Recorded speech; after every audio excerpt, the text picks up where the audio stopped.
नमस्कार, कड़क देख रहे हैं आप सभी। मैं हूं आपके साथ पल्लवी राजपूत। ममता कुलकर्णी, इस नाम से हर कोई वाकिफ है। अपने जमाने की मशहूर और बोल्ड एक्ट्रेस में शुमार ममता एक बार फिर सुर्खियों में है। महाकुंभ में महामंडलेश्वर बनने और फिर वो पद छीनने की वजह से हर तरफ उनकी चर्चा हो रही है। इस बीच ममता कुलकर्णी ने कुछ ऐसा कहा है जिसे सुनकर आप भी दंग रह जाएंगे। जी हाँ, ममता कुलकर्णी ने मान लिया कि उन्होंने तपस्या शुरू तो की थी इंटरनेशनल ड्रग तस्कर विक्की गोस्वामी के लिए, लेकिन इस तपस्या ने उन्हें मोहमाया से दूर कर दिया। फिल्म एक्ट्रेस से महामंडलेश्वर की पदवी तक पहुंची ममता ने ये भी दावा किया कि अब उनकी कुंडली जग गई है। इसके लिए उन्होंने दुबई के शेख जायद रोड के फ्लैट में 12 से 13 साल तपस्या की है। तो विक्की को बचाने के लिए शुरू हुआ तब उन्हें संन्यास और महामंडलेश्वर की गद्दी तक ले गया।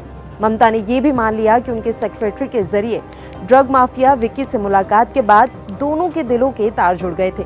विक्की उन्हें मम्स कहता था। बाद में जब ममता को पता चला कि विक्की पहले से शादीशुदा है तो उन्होंने ब्रेकअप कर लिया था।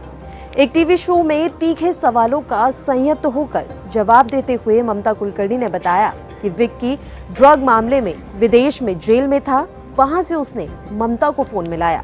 बकौल ममता, उसने कई बार फोन किया तो ममता ने फोन आखिरकार उठा ही लिया। जिस विक्की के एक फोन से पूरी फिल्म इंडस्ट्री सिहर उठती थी, वो विक्की अपनी मम्स को फोन करके जोरदार तरीके से रो रहा था।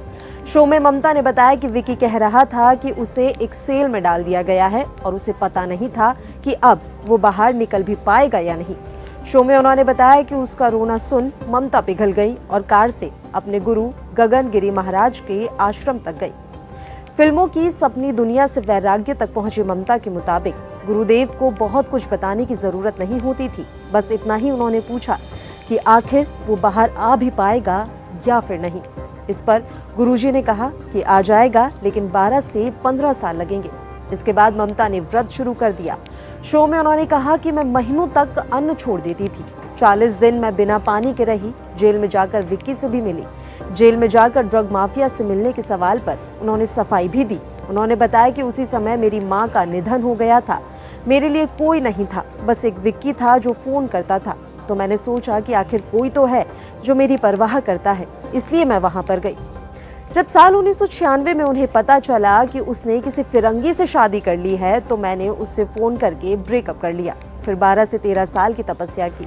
इसके बाद ममता ने आगे ये भी बताया कि इस दौरान विक्की को पाने और उससे शादी करने की उनकी इच्छा भी लगातार कम होती चली गई।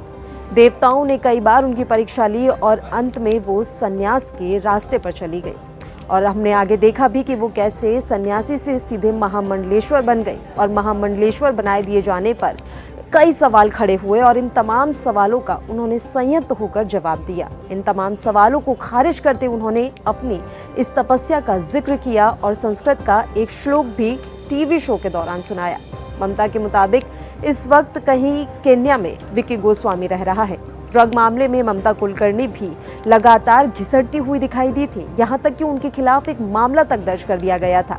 पुलिस ने ममता कुलकर्णी को भगोड़ा घोषित कर दिया था। इस मसले पर टीवी शो पर ममता ने कहा कि ये पुलिस की साजिश थी।